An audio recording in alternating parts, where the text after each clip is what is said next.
Good evening, everybody. Thank you for joining us. My name is Tony Burns. I'm one of 3 directors for the Centre for the Study of Social and Global Justice, formerly associated with the School of Politics at the University of Nottingham, but now an independent entity.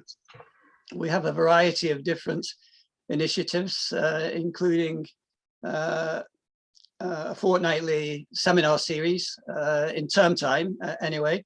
But today you're here because of one of our latest initiatives. It's a lecture series, which is to be delivered by Andy Higginbottom.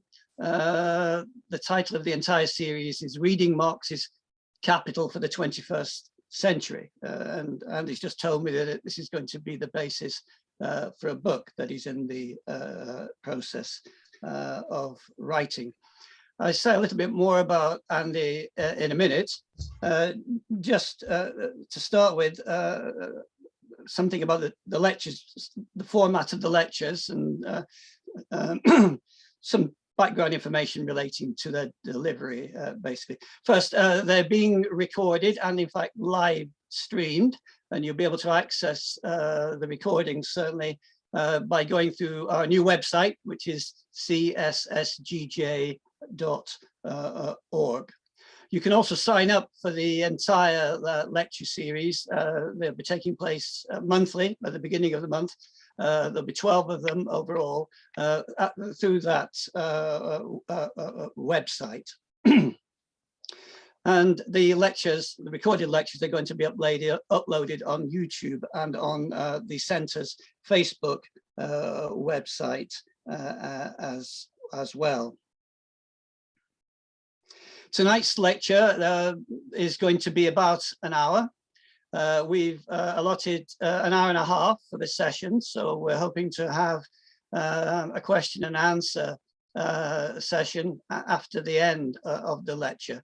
The format for that will be, could you write your questions and put them in the meeting chat, and I'll ask Andy to answer the questions. I'll read them out to him from the chat. Oliver Dodd, another of our 3 directors of the Centre, and our secretary tells me that the reason for that is because sometimes on Zoom meetings you get loonies who ask crazy questions and generally disrupt things, and Andy doesn't mind being disrupted. He quite enjoys that apparently, but Oliver's concerned about it. So we'll have that in the chat. That's okay. Right, well, let's say a little bit about Andy then, and that'll be enough of the preliminaries, and we can just get on with it. So Andy is a retired associate professor from Kingston University in London. He's taught some extremely interesting modules in the past on slavery and emancipation and international political economy. And he's published a number of articles in a variety of journals, some of them on theoretical matters relating to Marxist economic theory, but others relating to the application of Marxist political economy to various concrete case studies issues, especially relating to Latin America, particularly Colombia. Excuse me. He's very active in the Colombia Solidarity Campaign and the Latin American Community's 12th of October platform, as well as the Maricana Solidarity Collective. He's an associate of the Bremen International Human Rights Association in support of ALM Tamils, and he's a member of the Anti-Imperialist for Global Justice group that focuses on the legacy and contemporary significance of the works of Walter Rodney. Andy has a PhD in criminology, the subject matter of which was multinationals and human rights in Colombia. Based on his publications record and his teaching experience over many years, he's very well placed, I think, and we're delighted to have him to give a series of lectures entitled Reading Marx's Capital for the 21st Century. So that's enough of the blurb from me. I will now turn things over to Andy. I think he wants to share his screen. He's got some slides. He's going to speak for an hour. I will stop him at 7 o'clock roughly, and we'll have a question and answer session thereafter. So over to you, Andy Higginbottom. Well, thank you very much, Tony, and it is my heartfelt thanks to both you, Oliver, Andreas, and all the team at the Centre. I thank you very much in terms of providing the infrastructure, but also the profile for these lectures. It's deeply appreciated. So this is the first of 12 topics. The lectures are designed to work in relation with the group which is going to be reading Capital on a weekly basis. So the lectures will normally be monthly, but there's just going to be a 2-week gap between this one, which is very introductory, and the second one. So this is what I'm going to cover today. I think it is going to be a bit longer than what I would think is optimum for sort of like audience attention and time for discussion. I think this is going to be a bit longer than the 45 minutes, which I will try to make all the following lectures stick to. Okay, so you can see 4 points there that I'm going to cover roughly, I think about 15 minutes each. So let's go with it. The picture is from a very nice film, The Young Marx. It's a fairly standard interpretation. Certainly Lenin wrote this. I'm not sure if others would fully agree with him, but he kind of puts Marx's intellectual context in terms of 3 strands of influence. Marx did start off really as a philosopher, and the first strand of influence is German philosophy of his time, in particular the work of Hegel, but in particular the debates between followers and critics of Hegel, of which Feuerbach was a major one, who Marx also had a very, was strongly influenced by. So that's number one sort of intellectual influence. The second one is French socialism.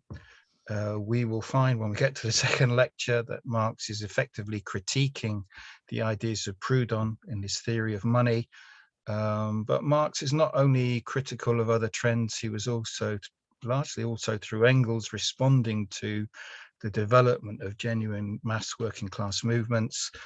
And so the whole question of how communist intellectuals, which Marx effectively was, should relate to the sort of living working class organizations is something which was continually part of his thinking and his practice.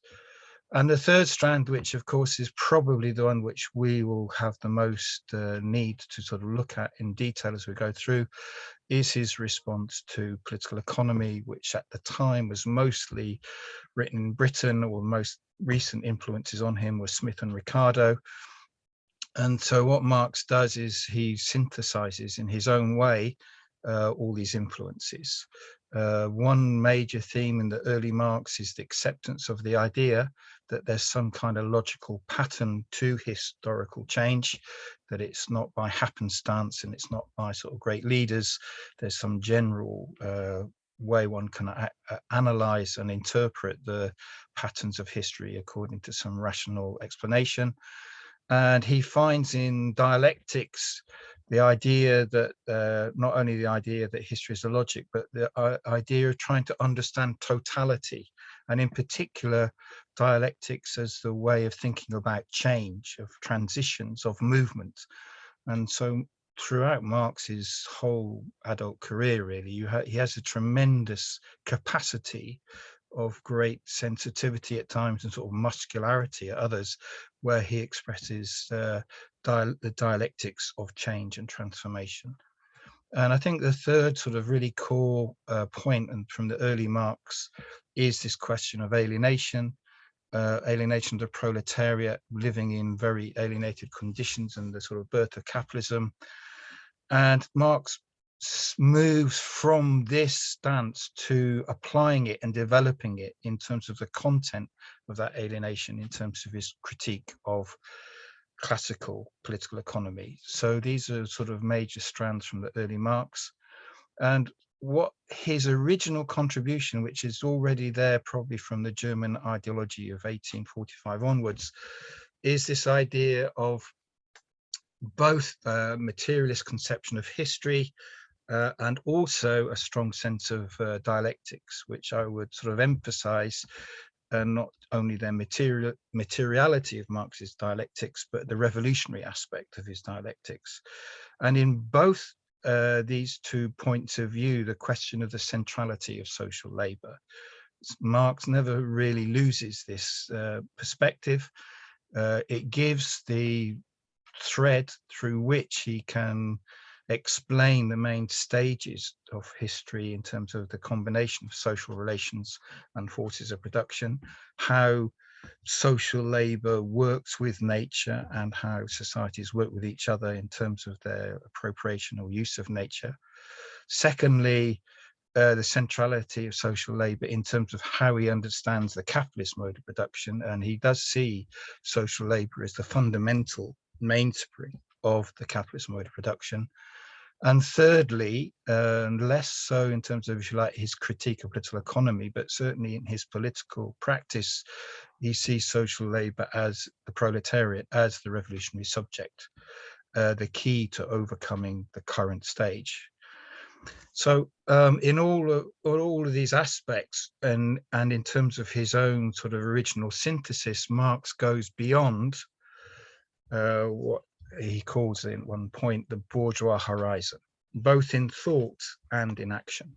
And if you like, the action in the first phase of his adult life culminates in 1848, and just on the eve of the revolutions in 1848, he and Engels co-write the Communist Manifesto, where again they emphasize the question of revolutionary agency and discuss how proletarians and communists need to be working together in order to further the interest of the communist revolution.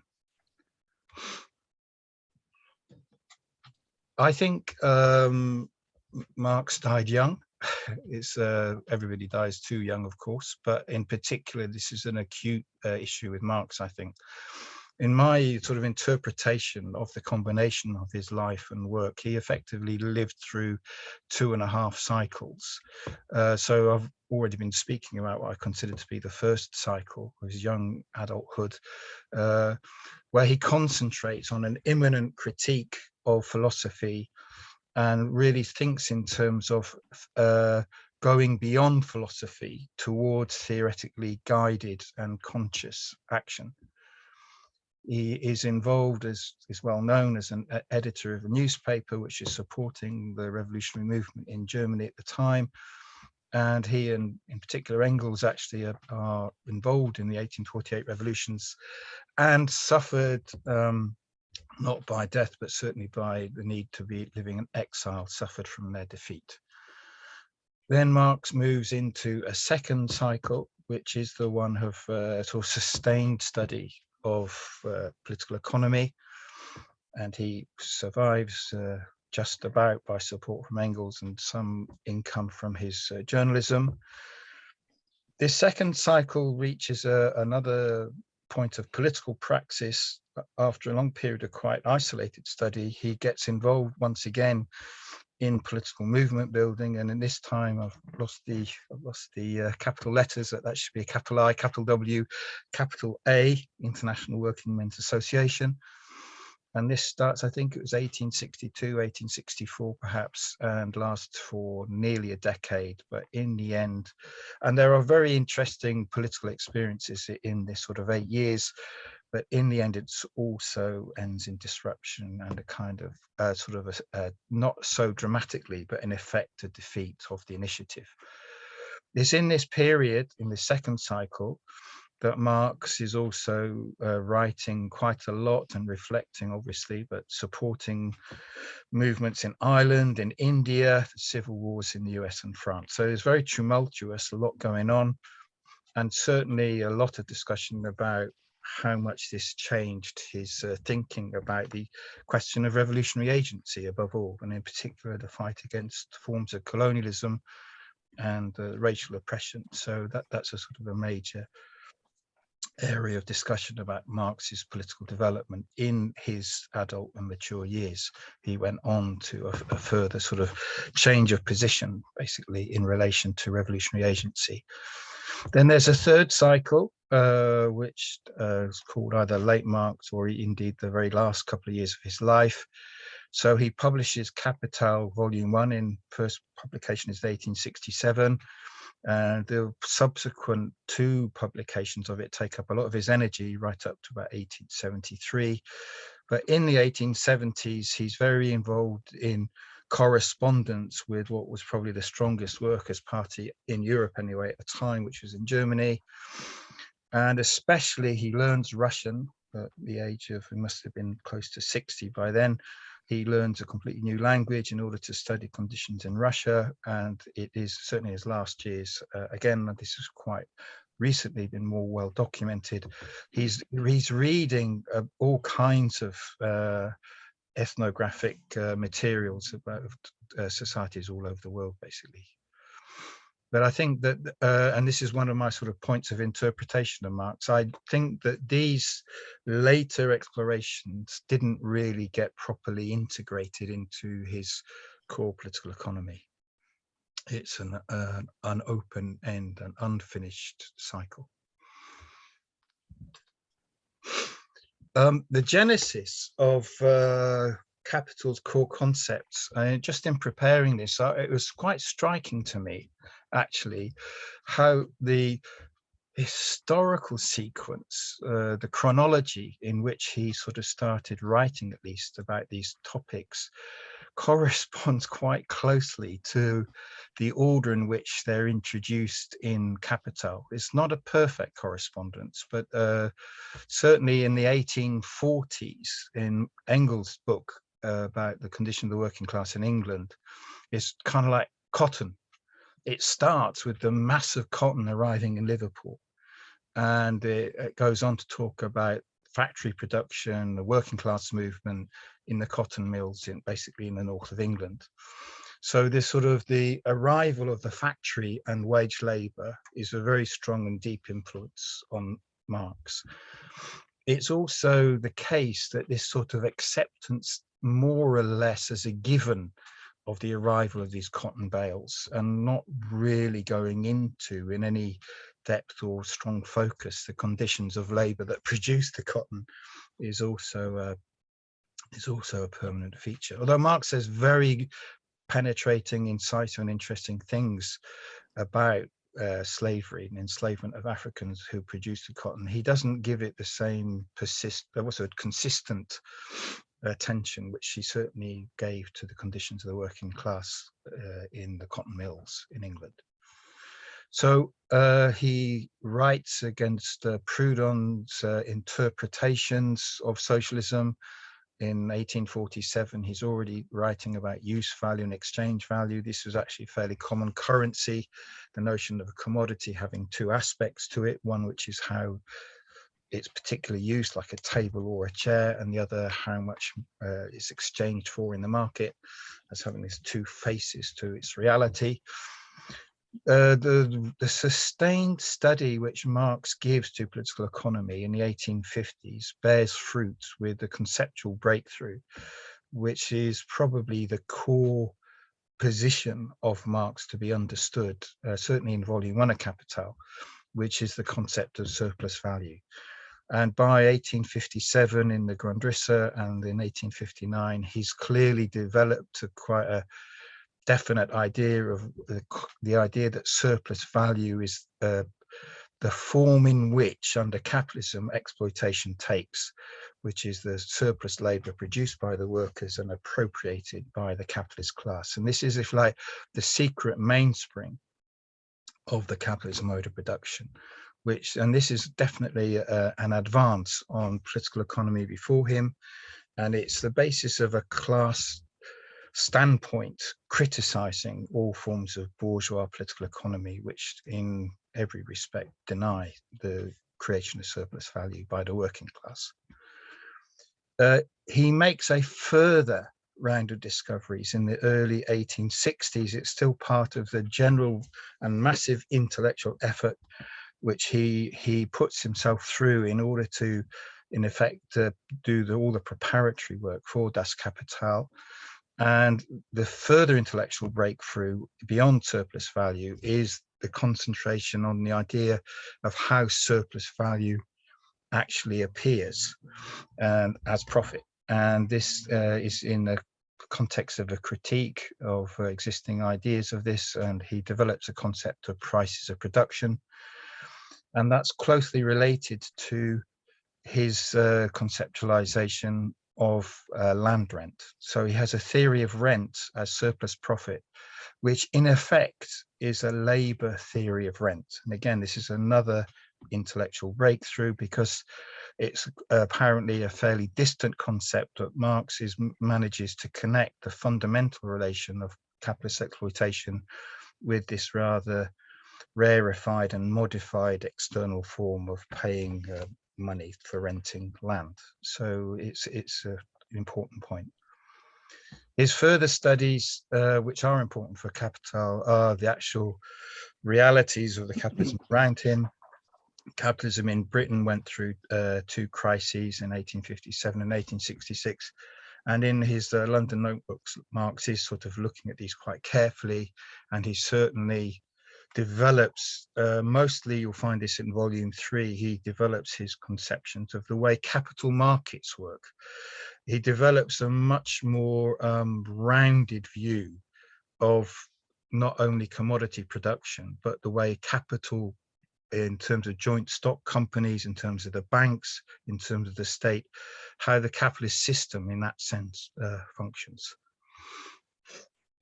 This is the sequence of Marx's work. I've already been alluding to this.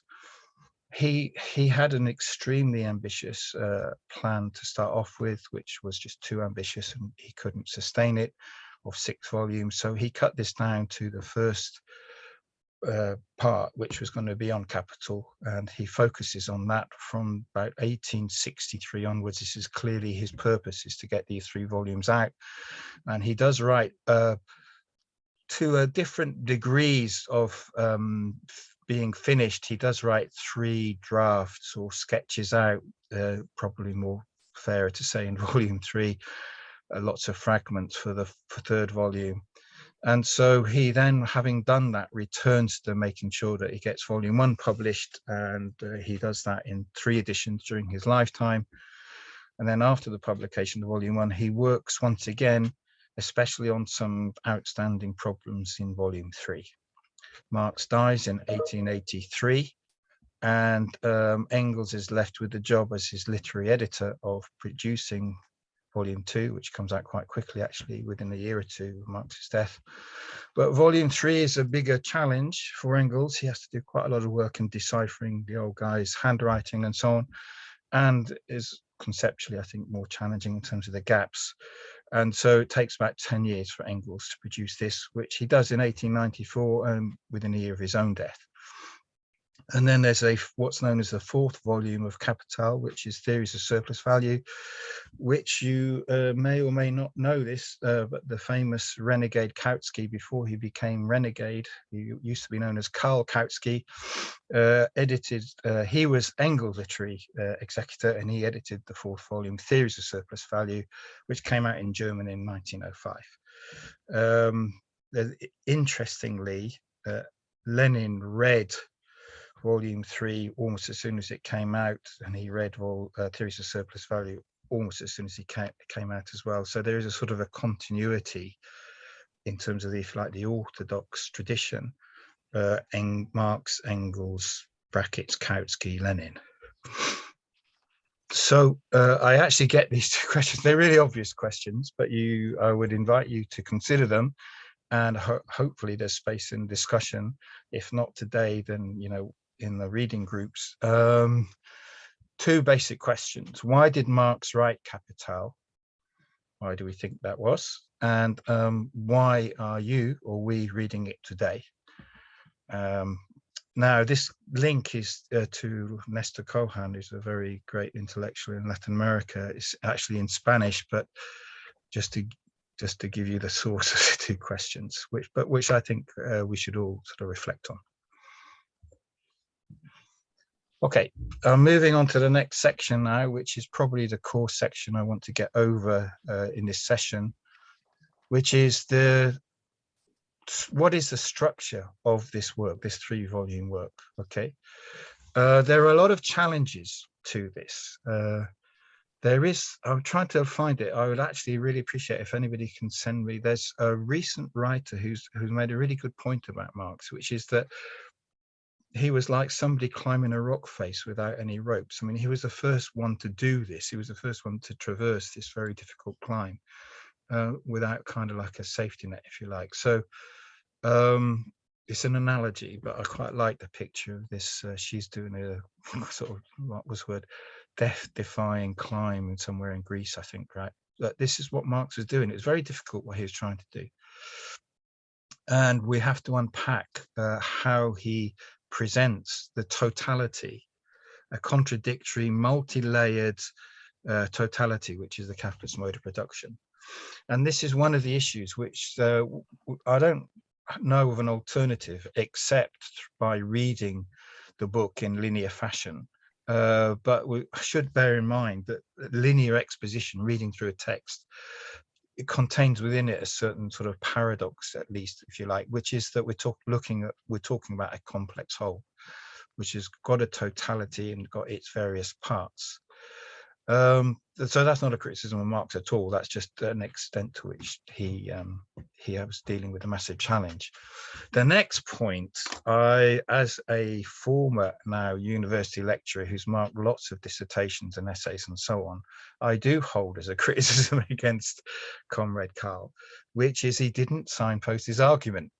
Now, I think he had very good reasons. There's some conjecture about why that was, but he didn't want to reveal too much of his final conclusions when he published Volume 1.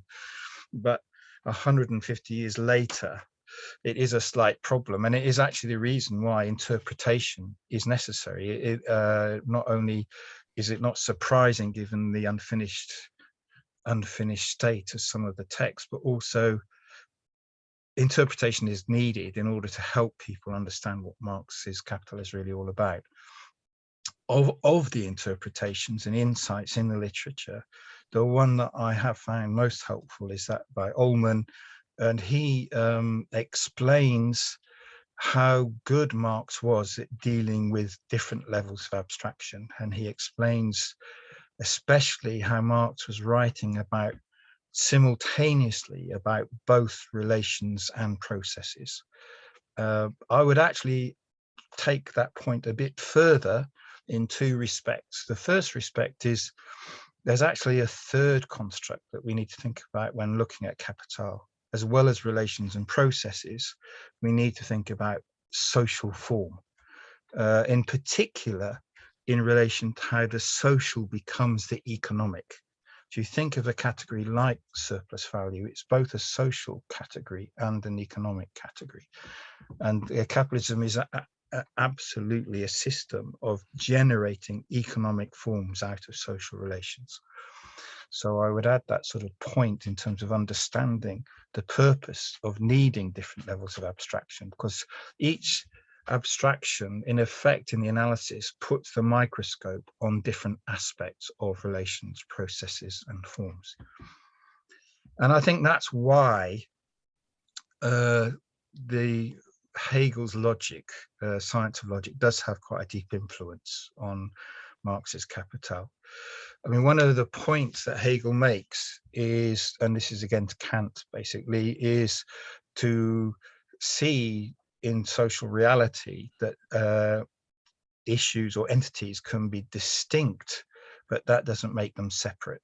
And this is in particular in relation to the outer form of appearance and the inner nature of elements or relations. And so what we get through Marx is this idea of the importance of essence versus appearance, the connection between an inner relation and its necessary outer form. I think it's there in Hegel. I'm certainly not an expert in Hegel, but it's definitely there in Marx, which is that the necessary outer form both expresses and disguises the inner relation.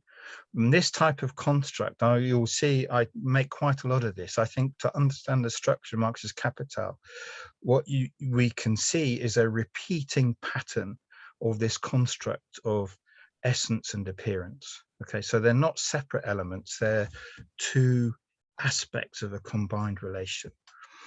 Now, where Marx clearly does depart from Hegel's science of logic, and here I disagree with some writers who I've mentioned in the bibliography.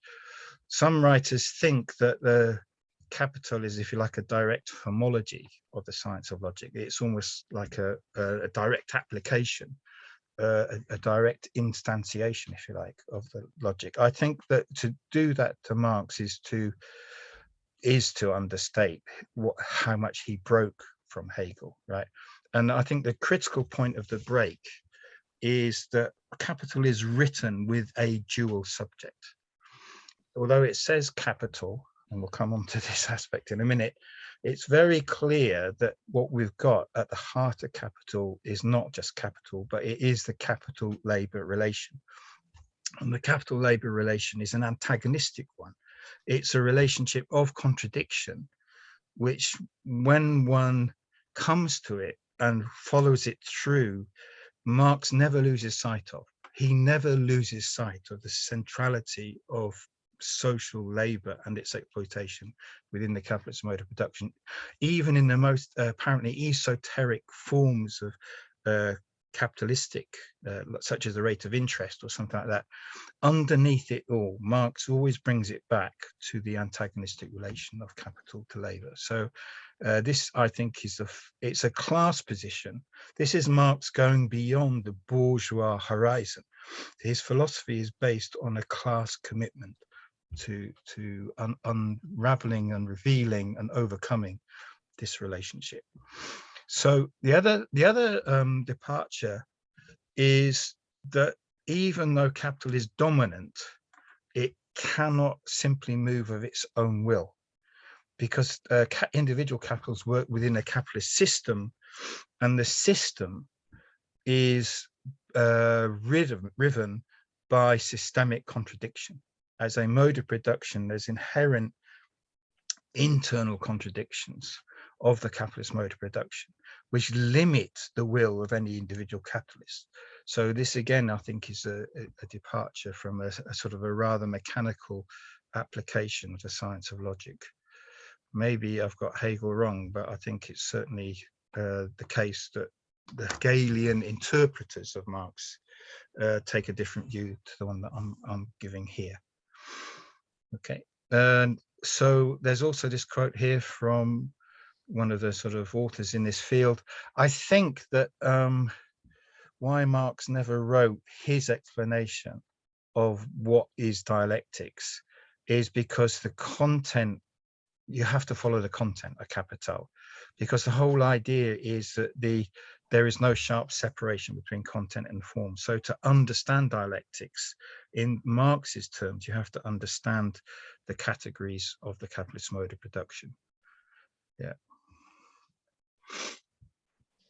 This is another important aspect. I actually find some surprise that in the literature, there's not more attention given to actually how Marx just named his own work.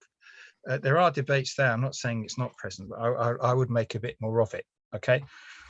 First of all, it's a critique of political economy is the work overall, is the subtitle. However, if you look at the Lawrence and Wishart and the Penguin editions, you'll find that Volume 1 has actually got two alternative titles. And it might seem extremely sort of nitpicky, but in fact, this distinction is very interesting and important. So in one version, Volume 1 is called The Process of Production of Capital. Okay. And in another version, it's called A Critical Analysis of Capitalist Production. And I think it's in, I think probably actually in both the Lawrence and Wishart and the Penguin versions. When you open the book, when you look at the book, what you see is not really the Volume 1 title. You just see Critique of Political Economy. Okay. So what am I getting at here is that what Marx managed to do, and this is him, achieving something quite significant, is that he simultaneously is deconstructing the forms, relations, and processes of the capitalist mode of production and its theoretical expression. I mean, to a large degree, I think he succeeded in doing that, and that is one of his great achievements. The other thing in the title, of course, is it is capital. What about labor? What about that which is exploited, dominated, and so on? Okay. Well, it's there, but as a second subject. Labor is there and comes to the fore in some parts, but also in large parts of the book, it's capital, which is the main object of the investigation. They're always in relation, but one can look at the relation from one end or another.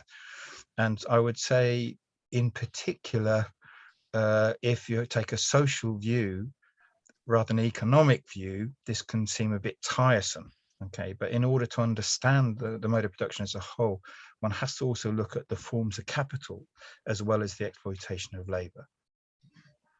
The 3 volumes really cover production, circulation, and then capitalist mode of production as a whole.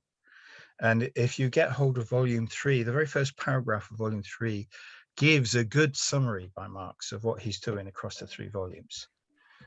Just remembering that these 3 volumes are incomplete, both in themselves, not finished as a text, and against Marx's initial plan. But despite those 2 qualifications, I think that there is a very strong unity in the 3 volumes as they stand, as they come down to us. Okay. And this is what I want to move on to. I want to talk about the form and the content of the unity of these three volumes. In terms of form, I put volume 1 in 3 major sections or movements, if you like. And the first one, which is the first 3 chapters, is the becoming of capital. This is where Marx looks at the relationship between value and exchange value. He establishes the idea of value form. He looks at money as well as commodities, and he does this in a simple, I would say, simplified view of commodity production and circulation. Okay, so in parts 1 and 2, the central focus, the level of abstraction, is on value and its forms, and that leads Marx uses this to generate the necessity for capital to exist, for there to be a capital-labor relation.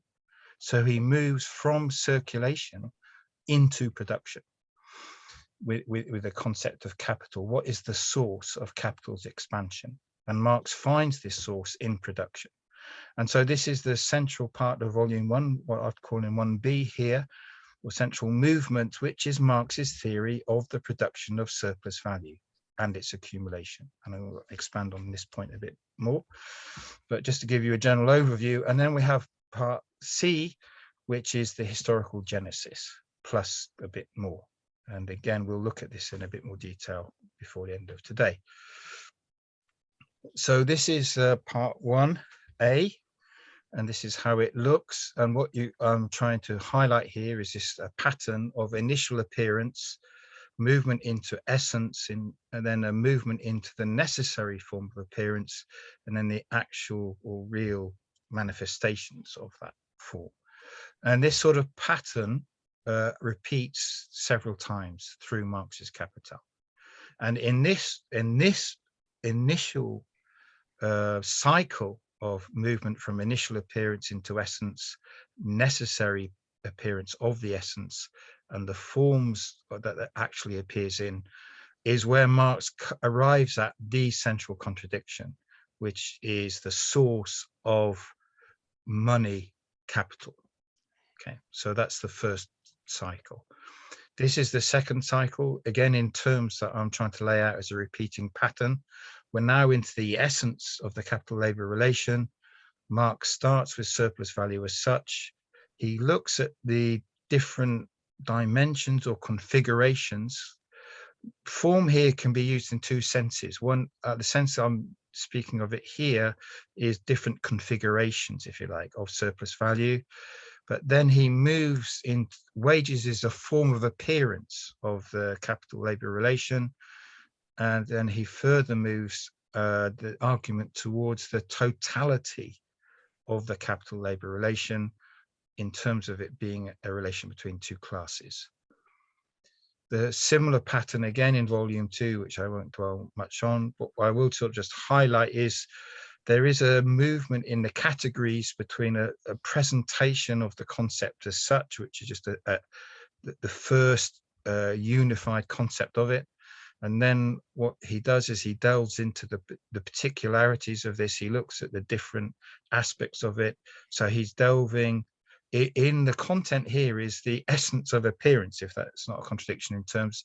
He's looking at circulation, but what is really going on in circulation is what he's looking at when he looks at the turnover capital. And then he moves the level of abstraction and the focus of abstraction again into capital as a totality in terms of circulation. And again, I'm now aware of a bit more aware of my time, so I don't want to go over time. But what you can see here is this idea of starting off with a simple unity, delving into its particular differences within that unity, and then how this unity is expressed at the level of a totality. And this is interesting in Marx, right? Because what brings everything together is the totality, how the internal contradictions are actually manifest is at a systemic level. Okay, so in the end of volume 1 is the general law of accumulation, where he's bringing the class relation, which is established, if you like, at a more not really micro level, that's quite a way to say it, but at the level of individual capitals mostly, right? He develops this production of surplus value into its accumulation, and as the way in which capital reproduces itself, and in so doing reproduces the entire social class relation between capital and labor. This is the general law of accumulation. Okay. So I do have a caveat here, which is quite important. Marx calls this the general law of capital accumulation. It's not a universal law. It's the general law of the capitalist mode of production. Now, this is a bit like the map of the London Underground. This one is really where I present my case. Okay, the schematic is adapted from some work which Chris Arthur did in response to critics of his Hegelian view. And I actually do accept his basic structure, which is that you have this sort of 3x3 structure of the 3 volumes. And there is a repeating pattern in the 3 volumes. But the content of the perspective of Marx's abstraction is different in each volume. Okay, so in the first volume, it's all about the relationship between labor and capital, the essence of the capitalist mode of production. In the second volume, he's really concentrating on the process of capital in circulation, and which is the form of appearance of capital in the capitalist mode of production. So I highlight this here, right? He moves the form from value form to capital form. We can discuss what I mean here, right? But it's no longer a simple commodity and money as the equivalent of commodities. The forms that he's looking at are capital and the forms which capital takes. And remember, capital is a form of value which expands. So there's a sort of inner dynamic in the capital form, which develops through time. Okay, so this is what he looks at here. Now, I've highlighted here that the first part of volume 1 is more than an introduction to volume 1. It's actually a point of reference, if not written as an introduction. It's definitely a point of reference or counterposition to the starting point of both volume 2 and volume 3. So for volume 2, the difference is we're no longer talking just about value form, but about capital form. For volume 3, the difference is we're no longer talking about the commodity as the unity of use, value, and value, but as a contradictory product of labor and in a different sense as a product of capital. So Marx's starting point is shifted. The central contradiction at the beginning of volume 3 is different. It's not in absolute terms different, but it is a different focus of the discussion. So what we have is a development through each of these 3 volumes. Volume 3 is about the necessary manifestation of surplus value in a capitalist system. And that is not surplus value as such, but it's profit, which is the outer form of surplus value. And it's in this, what I call 3A, that Marx comes to the point of crisis. This is where his theory leads to crisis, and the crisis is a crisis of profitability. I can just quickly explain a couple of other aspects of this. These yellow lines are totality. Okay, the capitalist mode of production as a reproducing class relation. Totality. Capitalist mode of production as buyers and sellers of commodities flowing here, there, and everywhere, all over the place. Capitalists producing commodities, capitalists buying commodities, workers buying commodities, capitalists spending money on yachts and what have you. Okay, so the totality here is one of the capital as commodities.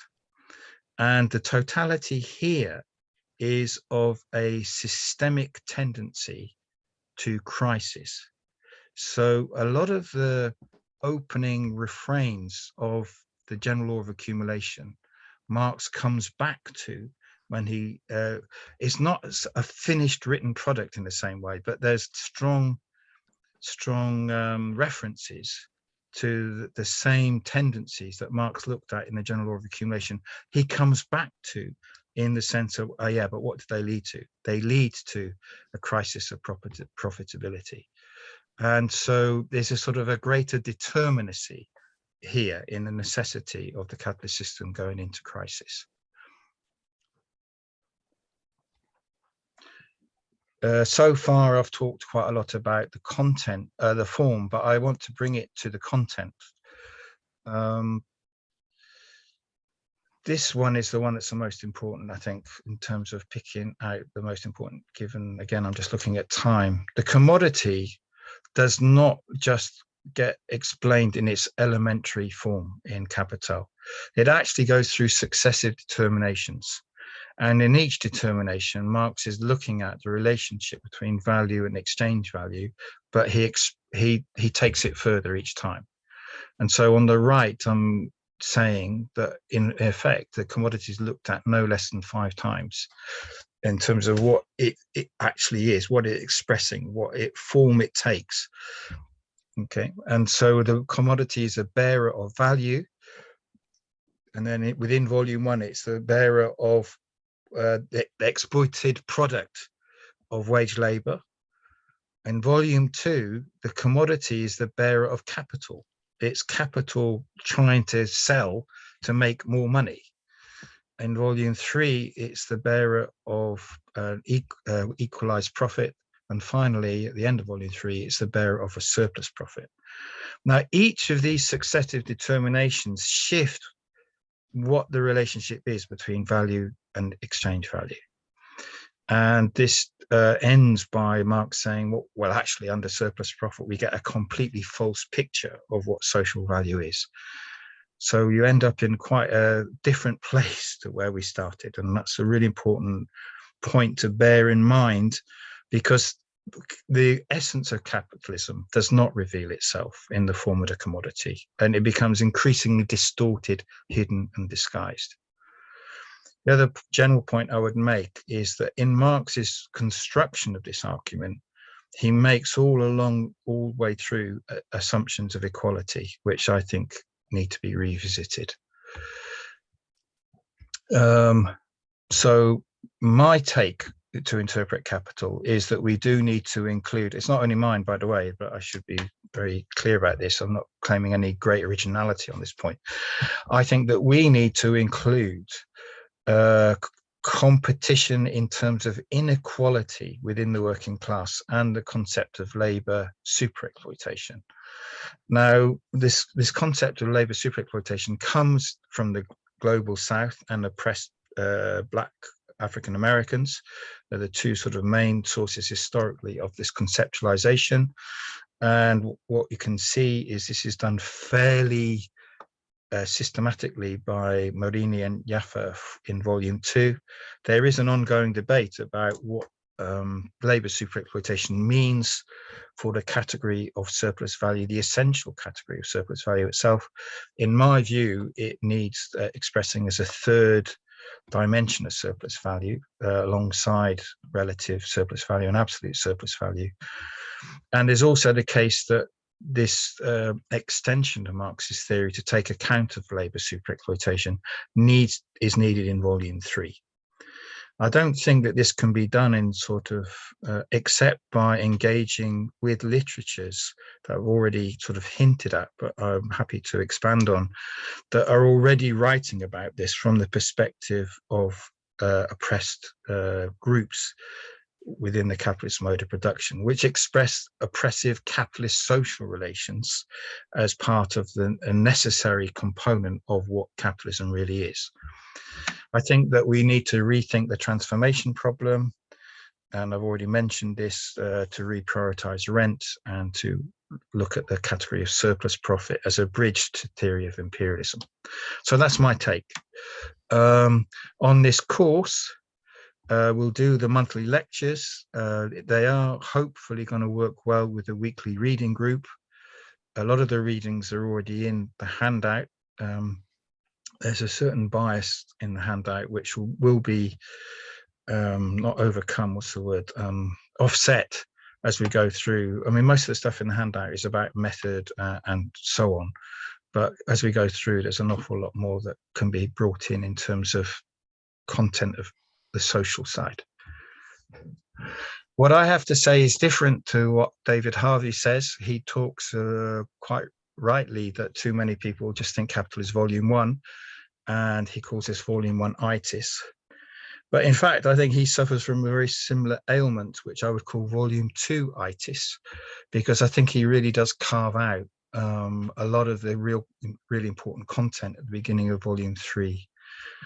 My take is also different to that of Michael Heinrich, who's just brought out a second book, and I would summarize this, heavily summarizing, saying I think if Harvey suffers from volume 2 itis, then I would say Heinrich suffers from the first 2 parts of volume 1 itis, and doesn't really give much the proper weight and attention needed to the theory of surplus value. Harvey and Heinrich, who are probably in the Anglo-Saxon or English-speaking world, probably the 2 most outstanding figures in terms of interpreters of capital, both of them deny Marx's solution to the transformation problem and to the tendency of the rate of profit. So it's not surprising that there is a school of more orthodox defenders of Marx on these points, and you can see Fine and Sadfilo, Tuna, Kalinikos do defend Marx on these points, and I would agree with them. But I think their defense is quite weak, actually. And I think there's a connection between the weakness of their defense and the fact that they don't agree of the dependency theory, value transfer, labor superexploitation approach, which I certainly do agree with. So the significance of labour superexploitation, I am arguing, is not a particular significance. It's of general significance to the capitalist mode of production as a whole. You can't really understand gender oppression, racism, imperialism using Marx's categories, or there are other ways to understand these oppressions, of course, right? Unless we start to integrate with Marx's theory the question of labour superexploitation. And I point out some leading authors I think should be followed up on: Claudia Jones, Marini from Latin America, outstanding theoretician, and contemporary John Smith's work and Zach Cope. These are all sort of recommended sources you get an idea of where I'm coming from in terms of labour superexploitation. Okay, this one is going to jump through. This is what Harvey gets wrong. He misses out the first 3 parts of volume 3. If you read his companion to Marx's Capital, he deserts the track and wanders off away from it in terms of explaining the first parts of volume 3. Okay, and I think that there is a certain consistency to this. He looks at capital as process, rather than a determinate, necessarily crisis-ridden system, which leaves the door open for policy fixes, unblocking the flows of surplus capital, etc., which is a sort of, I would call, like a sheep in wolf's clothing reading of Capital. These are some of the bibliography for. Okay, let's move on now. I think I've got about 10 minutes, I hope, from my watch. So this is what I encourage you to read over the next 2 weeks. It's a selection of 3 of the 7 chapters in part 8. Between them, there's about 20 pages, but I do think that they give you a good sense of Marx's argument here, right? And what he's doing here is giving us the historical point of departure for the capitalist mode of production. He's very critical of the apologetic narrative, what he calls at one point nursery rhymes in defense of property, of the narrative of original sin. I mean, what he basically says is this was violent, this was robbery, this was murder, as you can see from that quote. And here are some suggested questions for you as you read through this chapter. It's only a few pages, so these are really just prompts, like seminar prompts to help you, focus, check your understanding of the text. This chapter, again, a very famous quote from Marx, and what you can see here is that he had a concept of the origins of capitalism, which definitely included the colonial, oppressive, violent nature, externality, if you like, as part of the whole process of the formation of capitalism. And again, some prompts here, prompt questions. And the third chapter that I picked out from the 7 in terms of part 8 is Marx brings his volume 1 to a climax here in terms of this system will end. This system needs to end. This system can be ended. So he sort of really stirring passage in actual fact. And again, I'm suggesting some prompt questions for you just to sort of, as you read through the text, check your understanding. And these are some general points I would make about these chapters. I've already mentioned this, but these are an excerpt from part 8. And the excerpt I've taken really tend to stress the external moments of primitive accumulation of capital. But in the other chapters, which we'll come back to, as we linearly read through the whole thing, the end of the year, really look at the class struggles internal, especially in England, in agriculture. But the two go together. It's quite important when we come to it to revisit the connection between the internal and the external. The other point I would make about this, and it's a sort of a follow through from some comment I made earlier, which is that Marx had already written out most of volume 3 when he comes to publish volume 1. He knows where his argument's going to take him, right? Although he doesn't reveal it to his readers, he knows where he's going to take the argument. And in volume 3, he writes a lot about the formation of joint stock companies, about the role of the credit system in centralizing capital and so on. And he brings this in to volume 1 in terms of the high point of capitalism of his day and how it must itself be superseded. These 2 points kind of go together. They're very general points, but they are certainly prompts for reflection and discussion. What is the state's role in all of this? How much does Marx keep the state involved in his account of the emergence of capitalism? And what about gender?